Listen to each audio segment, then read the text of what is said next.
একটি অনেক গরিব ফ্যামিলি থেকে জন্ম হয়েছিল তার। 4 ভাই বোনের মাঝে তিনি ছিলেন তৃতীয়। তার শরীরে হরমোন কম থাকার কারণে ডাক্তাররা বলেছিল তার কোনো বেড়ে ওঠার সম্ভাবনা নেই। একবারে যে হরমোন ছিল না তা না, কিন্তু তাদের পরিবারের যে অবস্থা ছিল তাতে কোটি কোটি টাকা খরচ করে হরমোন যোগানোর সামর্থ্য তাদের ছিল না। ছোটবেলার সেই পরিবারের হরমোন কম থাকা ছেলেটা আজকে যে বিশ্বমঞ্চে ফুটবলের এক জাদুকর হিসেবে স্বীকৃতি পেয়েছে। ফুটবলের জাদুকর মেসি। তার নামের পাশে যে কোনো কমতি নেই কোনো অর্জনে। বড় হতে না পারা সেই দরিদ্র ছেলেটি কিভাবে আজ হয়ে গেলেন বিশ্বমঞ্চের বিশ্ব খেলোয়াড়, তাই আমরা আজকে আপনাদের সামনে তুলে ধরবো। তাই ভিডিওটি দেখবেন অবশ্যই শেষ পর্যন্ত। 1987 সালে 24শে জুন আর্জেন্টিনায় জন্মগ্রহণ করেন। তার বাবা হোর্হে হোরাসিও সেখানকার এক স্টিল কোম্পানিতে কর্মরত ছিলেন। অন্যদিকে তার মা ছিলেন part time cleaner Celia Maria Cuccittini. তার প্রত্যেক পরিবারে আদি অবস্থান ছিল ইতালির আকোনা শহরে। তার পূর্বপুরুষদের একজন এলজোনা মেসি 1873 সালে আর্জেন্টিনায় চলে আসেন। মেসির বড় 2 ভাই ও এক ছোট বোন রয়েছেন। মেসির বড় 2 ভাইয়ের নাম রদ্রিগো ও মাটিয়াস এবং ছোট বোনের নাম মারিয়া সং। 5 বছর বয়সে স্থানীয় ক্লাব গান্ড্রিলির হয়ে মেসি ফুটবল খেলে এসেছে। সেই ক্লাবের কোচ ছিল তারই বাবা। একদিন মাঠের মধ্যে দেখা যাচ্ছে ওই পাতলা পুল্লের ছেলেটা একের পর এক গোল দিয়ে যাচ্ছে, যেন তার পায়ে চুমুক লাগানো আছে। ক্লাবের সবাই যেন শুধু তার দিকে তাকিয়ে আছে, এই পাতলা পুল্লের ছেলেটার পায়ে কি আবার চুমুক লাগানো আছে কিনা। সেখানে তখন উপস্থিত ছিলেন কার্লোস রিক্সেস। তিনি তখন ছিলেন বার্সেলোনার সাবেক খেলোয়াড় ও কোচ। তার কাজ ছিল বিশ্বের বিভিন্ন দেশ থেকে ভালো ভালো ফুটবল খেলোয়াড়দের বেছে বের করা। তার মধ্যে যে সে কোচ কত প্রতিভা বের করেছে, অসম্ভব প্রতিভা। যেন সেদিন যা দেখলো তা যেন এক ফুটবল জাদুকরের জাদু দেখলো। তার খেলা দেখে সে মুগ্ধ হয়ে গেল। সেই ডেরহাতি ছেলেটাই যে আজকের মেসি।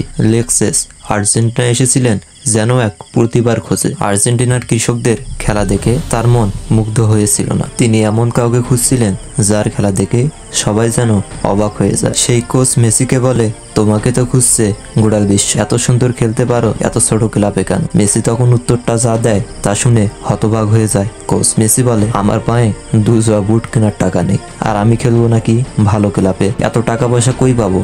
আমার তো টাকা পয়সা নেই। তিনি তখন বুঝে গেলেন এই মানিক হাতছাড়া করা মানে একটি হবে বোকামো। সেই কোচ তখন চলে গেলেন মেসির বাবা মার কাছে। একদম সোজাসুজি কথা বলে দিলেন, বার্সেলোনার জন্য মেসিকে চাই। মেসির বাবা মার উত্তরটা অবাক করে দিল একবারে তাকে। মেসির বাবা মার জবাব এমন ছিল যে মেসি আর বড় হবে না। সেই কথা শুনে কোচ যেন একদম থমকে গেলেন। হোর্হে মেসি খুলে বললেন, মেসির এক বিরাট সমস্যা আছে। তার শরীরে হরমোনের একটা বড় ঘাটতি রয়েছে। এই হরমোন না থাকলে সে আর কখনো বড় হতে পারবে না। হোর্হে সেলিনিও এক ডাক্তার দেখিয়েছেন, এই সমস্যার সমাধানও আছে। নিম্ন মধ্যবিত্ত পরিবার থেকে এত টাকা খরচ করে এই থেরাপি দেওয়া একদম অসম্ভব। এই মেসিকে নিয়ে তাই তারা মহাশঙ্কিত। বাচ্চা ছেলেটার কি হবে? এই সব শুনে হতাশ হলেন কার্লোস। তবে হতাশ হলেও হাল ছাড়লেন না। সেই মানুষটা যে হাল ছাড়তে নারাজ। সেবারের মতো তিনি ফিরে গেলেন বার্সেলোনায়। সাথে নিয়ে গেলেন ছোট্ট মেসির সেই পায়ের অস্বাভাবিক জাদু স্মৃতি। তিনি শুধু ফিরলেন না, বার্সা বোর্ডকে রাজি করালেন মেসির হরমোনের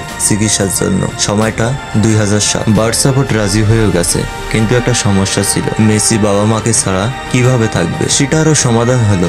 মেসির বাবা মা চলে এলেন স্পেনে। এসে একটা ছোট রুম ভাড়া নিলেন। মেসিও আবার সুদ সহ ফেরত দিতে দেরি করেননি তাদের বাবা মাকে। সময়ের সাথে সাথে নিজেকে গড়ে তোলা মেসি 2000 থেকে 2003 সাল পর্যন্ত বার্সেলোনার যুব একাডেমি বিনফালতিল ই কাদেরে এবং বি কাদেরে খেলেছেন। কাদের এ দলে খেলা তিনি 30 ম্যাচে 37 গোল করেন। 2003 সালে অর্থনৈতিক সমস্যার কারণে মেসিকে প্রায় ক্লাব থেকে ছেড়ে দেওয়াই হয়েছিল। যুব দল কর্মী প্রশিক্ষণ ক্লাবের জোরাজুরির কারণে তাকে দলে রেখে দেওয়ার সিদ্ধান্ত নিয়ে নেয়। 2003-04 মৌসুমে মেসি আলাদা আলাদা 5টি ক্লাবে খেলেন। দ্বিতীয়বার ক্লাবে চান্স পাওয়ার পর থেকে মেসিকে আর কখনো পিছনে ফিরে তাকাতে হয়নি। এখন মেসির সবকিছুই আছে, নামের পাশে সব অর্জনই আছে। সেই বিশ্ব তারকাকে চেনে না এমন লোক হয়তো বা খুঁজে পাওয়া মুশকিল। তবে মেসি এত ঠান্ডা মাথার লোক কেন? এই প্রশ্নটা সবারই মনে থাকতে পারে। এখানে আপনাদেরকে একটা জিনিস জানিয়ে দেই আমি খোলাসা করে, মেসি ছোটবেলা কেটেছে অনেক অভাবের মাঝে। এই কারণে হয়তো এই লোকটা কখনো রাগ হয় না। সে জানে রাগ হয়ে কোনো সমস্যার সমাধান হয় না, সব সমস্যার সমাধান করতে হয় ঠান্ডা মাথায়।